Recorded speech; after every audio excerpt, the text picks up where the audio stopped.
ng lakad mula lupa hanggang tuktok. Sa Davao City nagsimula ang pangalan, disiplina sa kalsada, tapang ang sandigan, di perpekto pero buo ang paninindigan. Sa gitna ng ingay, tahimik ang laylayan, may humanga, may kumontrahe ang bayan, pero tuloy ang lakad kahit mag-isa lang. Bitbit ang pangako, diretsong tinawid sa hirap ng laban, hindi umurong kahit pili. Sino ang totoo, sino ang hindi? Sa likod ng ngiti may lihim na sakit. Mula Davao hanggang Maynila, tinindigan ng salita para sa bayan, para sa masa. Pero bakit, pero bakit, pero bakit ganito na? Ganito na, ganito na, ganito na, ganito na.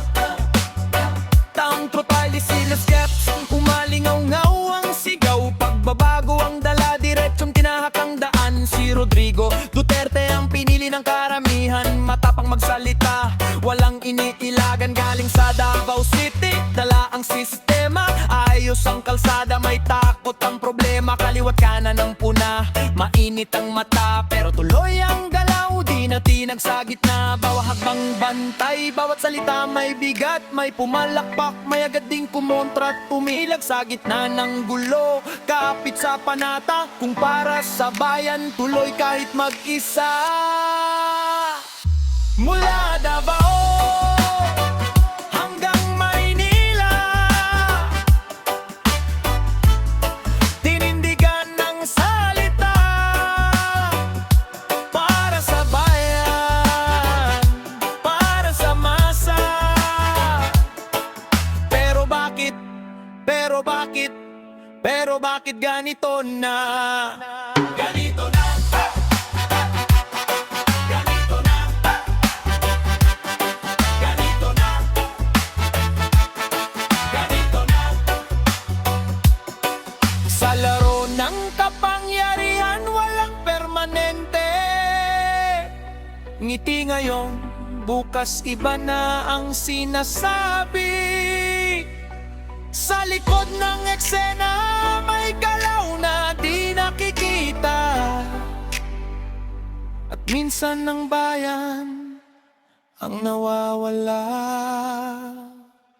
Sa Pilipinas, laban ay lampas sa nakikita, may impluwensya sa labas, may tahimik na galaw nila. Kapag sariling dugo ang kusang bibitaw, mas mabigat pa sa kahit anong sigaw. Sino ang tumalikod? Sino ang nagbenta? Sino ang sumira sa tiwala ng madla? Tanong na nananatili sa bawat alaala, ang katotohanan kailan lalabas na? Mula Davao hanggang Maynila,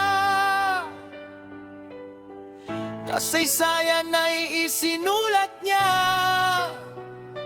para sa bayan, para sa masa. Pero bakit, pero bakit, pero bakit ganito na? Ganito na.